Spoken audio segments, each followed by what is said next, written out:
കേന്ദ്രമന്ത്രി കിരൺ റിജിജു ഇന്ന് മുനമ്പത്തെ സമരപന്തലിലെത്തും. പുതിയ വഖഫ് നിയമം പാസാക്കിയതിന് പ്രധാനമന്ത്രി നരേന്ദ്രമോദിക്കും കേന്ദ്ര സർക്കാരിനും നന്ദിയും അഭിനന്ദനവും അറിയിക്കാൻ സമരസമിതി സംഘടിപ്പിക്കുന്ന നന്ദി മോദി പരിപാടിയിൽ കേന്ദ്രമന്ത്രി പങ്കെടുക്കും.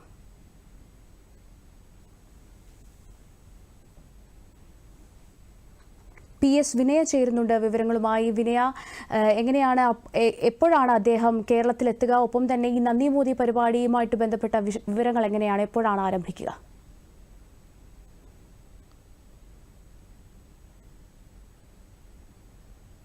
കേന്ദ്രമന്ത്രി കിരൺ റിജിജു 11 മണിയോടുകൂടി നെടുമ്പാശ്ശേരി വിമാനത്താവളത്തിലെത്തും. ശേഷം 1 മണിയോടെ താജ് വിവാൻഡയിൽ ഒരു വാർത്താ സമ്മേളനം അദ്ദേഹം വിളിച്ചിട്ടുണ്ട്.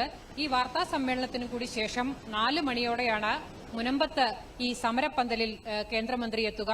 അദ്ദേഹത്തോടൊപ്പം കേന്ദ്രമന്ത്രിമാരായ സുരേഷ് ഗോപി, അതേപോലെ ജോർജ് കുര്യൻ, അതോടൊപ്പം BJP സംസ്ഥാന അധ്യക്ഷൻ രാജീവ് ചന്ദ്രശേഖർ, മറ്റ് BJP നേതാക്കളെല്ലാം തന്നെ ഈ പരിപാടിയിൽ പങ്കെടുക്കുന്നുണ്ട്. പുതിയ വഖഫ് നിയമം പാസാക്കിയതിന് കേന്ദ്ര സർക്കാരിന് നന്ദിയും അതോടൊപ്പം തന്നെ അതിനുള്ള അഭിനന്ദനവും അറിയിക്കാനായിട്ടാണ് ഈ നന്ദി മോദി എന്നുള്ള പേരിൽ ഒരു പരിപാടി മുനമ്പത്തെ സമരസമിതി സംഘടിപ്പിച്ചിരിക്കുന്നത്. നമുക്കറിയാം, ലോക്സഭയിൽ ഈ ബില്ല് പാസായ സമയത്ത് ഇവിടെ പടക്കം പൊട്ടിച്ചും മധുര പലഹാരങ്ങൾ വിതരണം ചെയ്തുമെല്ലാമാണ് ഈ സമരസമിതി അതിനെ ആഘോഷിച്ചതും വരവേറ്റതും. അത് നേരിട്ട് കേന്ദ്ര മന്ത്രിമാരെ അല്ലെങ്കിൽ മന്ത്രിസഭയെ അറിയിക്കാനുള്ള ഒരു അവസരമായിട്ടാണ് ഇത്തരത്തിലൊരു പരിപാടി ഇവർ സംഘടിപ്പിച്ചിരിക്കുന്നത്. അടുത്ത ആഴ്ച ഈസ്റ്ററാണ്.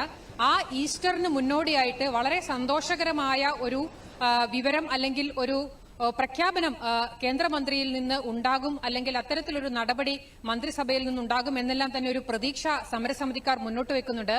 കാരണം 100 വർഷത്തോളമായി ഇവർ താമസിച്ചു വന്നിരുന്ന, പരമ്പരാഗതമായി തലമുറകളായി താമസിച്ചു വന്നിരുന്ന ഭൂമിയാണ് 2019 പെട്ടെന്നൊരു ദിവസം വഖഫ് ബോർഡ് അവരുടേതാണെന്ന് അവകാശപ്പെടുകയും ഈ ഭൂമിയിൽ നിന്ന്, വർഷങ്ങളായി ഇവർ താമസിക്കുന്ന ഭൂമിയിൽ നിന്ന് അവരോട് കുടിയിറങ്ങാൻ ആവശ്യപ്പെടുകയും ചെയ്തത്. അതിനെതിരെ പല രീതിയിൽ രാഷ്ട്രീയപരമായും നിയമപരമായുമുള്ള പോരാട്ടം എല്ലാം അന്ന് മുതൽ അവർ ആരംഭിച്ചതാണ്. 610 കുടുംബങ്ങളാണ് ഇത്തരത്തിൽ കുടിയിറക്ക് ഭീഷണി നേരിടുന്നത്. ഈ പുതിയ നിയമം വന്നതോടുകൂടി അവരുടെ ഈ ഒരു പ്രശ്നത്തിന്, അതായത് അവർ താമസിച്ചു വന്നിരുന്ന ഭൂമിയിൽ റവന്യൂ അവകാശങ്ങൾ പുനഃസ്ഥാപിച്ചു കിട്ടുന്നതായിട്ടുള്ള കാര്യങ്ങൾക്ക് ഒരു നടപടിക്രമങ്ങൾ ഉണ്ടാകും. കോഴിക്കോട് വഖഫ് ട്രിബ്യൂണലിൽ നിലവിൽ കേസ് നടക്കുന്നുണ്ട്. ആ കേസിൽ ഈ സമരസമിതിയിൽ നിന്നുള്ള ഈ കുടിയിറക്ക് ഭീഷണി നേരിടുന്ന കുടുംബങ്ങളിൽ നിന്നുള്ള 3 പേരെ കക്ഷി ചേർക്കുകയും ചെയ്തിട്ടുണ്ട്. അതിലെല്ലാം തന്നെ കേന്ദ്ര സർക്കാരിന്റെ ഒരു പിന്തുണ ഇവർ ആഗ്രഹിക്കുന്നുണ്ട്. ആ കാര്യങ്ങളെല്ലാം തന്നെ മന്ത്രി എത്തുമ്പോൾ അവരോട് നേരിട്ട് മന്ത്രിയോട് നേരിട്ട് സംസാരിക്കാനായിട്ട് ഇവർ കാത്തിരിക്കുകയാണ്. അതോടൊപ്പം തന്നെ ഇത്തരത്തിലൊരു, അതായത് ഇതുപോലൊരു വിഷയമുണ്ടായപ്പോൾ കേരളത്തിൽ ഭരിക്കുന്ന LDF-ൽ നിന്നോ പ്രതിപക്ഷത്തിരിക്കുന്ന UDF-ൽ നിന്നോ യാതൊരു സഹായവും ലഭിച്ചില്ല എന്ന് മാത്രമല്ല, ഒരു പ്രീണന രാഷ്ട്രീയത്തിന്റെ ഭാഗമായിട്ടുള്ള നിലപാടുകൾ ഈ 2 കൂട്ടരും എടുത്തു എന്നുള്ളൊരു പരാതിയും കൂടി ഈ സമരസമിതിക്കുണ്ട്. അതുകൊണ്ട് തന്നെ രാഷ്ട്രീയപരമായിട്ടുള്ള ഒരു മറുപടി ഈ 2 മുന്നണികൾക്കും കൊടുക്കുമെന്നുമുള്ള ഒരു ആഹ്വാനം ഈ സഭയായാലും ഇവർക്ക് നേതൃത്വം നൽകുന്ന ലത്തീൻ സഭയായാലും ഈ സമരസമിതി ആയാലും എല്ലാം തന്നെ നേരത്തെ വ്യക്തമാക്കിയിരുന്നതാണ്.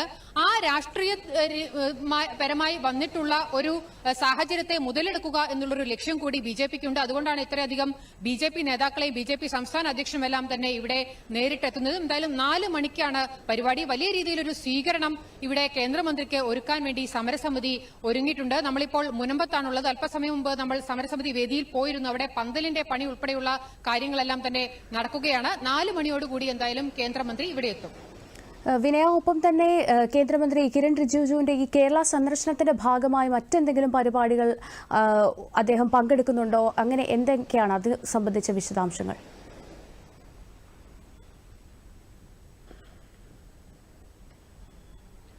നിലവിൽ നമുക്ക് ലഭിച്ചിരിക്കുന്ന വിവരങ്ങൾ പ്രകാരം ഇന്ന് ഈ ഒരു പരിപാടി മാത്രമാണ് അദ്ദേഹം നിശ്ചയിച്ചിരിക്കുന്നത്. 11 മണിക്ക് ഇറങ്ങും. 1 മണിയോടുകൂടി വാർത്താ സമ്മേളനം. അതിനുശേഷം മുനമ്പത്തെത്തും. ഈ 610 കുടുംബങ്ങളിലെ അംഗങ്ങൾ ഇവിടെ സമരം ചെയ്യുന്നവർ, അവരുമായി അദ്ദേഹം നേരിട്ട് സംവദിക്കും. അവരുടെ ആശങ്കകൾ അദ്ദേഹം കേൾക്കും. അതിന് അദ്ദേഹത്തിന്റേതായ രീതിയിൽ അവർക്ക് മറുപടികൾ നൽകാനുള്ള കാര്യങ്ങളെല്ലാം നൽകും. കേന്ദ്ര സർക്കാരിൽ നിന്നുള്ള പൂർണ്ണമായിട്ടുള്ള പിന്തുണ അവരെ അറിയിക്കും. മാത്രമല്ല, ഈ സമരത്തിന് നേതൃത്വം നൽകുന്ന പള്ളിയുമായി ബന്ധപ്പെട്ട ഇവരുടെ ഫാദർ ഉൾപ്പെടെയുള്ള ആളുകളുമായിട്ടെല്ലാം തന്നെ ഒരു ചർച്ചയും ഒരു കൂടിക്കാഴ്ചയും എല്ലാം തന്നെ നിശ്ചയിച്ചിട്ടുണ്ട്. ഈ പരിപാടികൾക്കപ്പുറത്ത് മറ്റെന്തെങ്കിലും ഔദ്യോഗിക പരിപാടികൾ മന്ത്രിക്ക് നിശ്ചയിച്ചിട്ടുള്ളതായി നിലവിൽ വിവരമില്ല.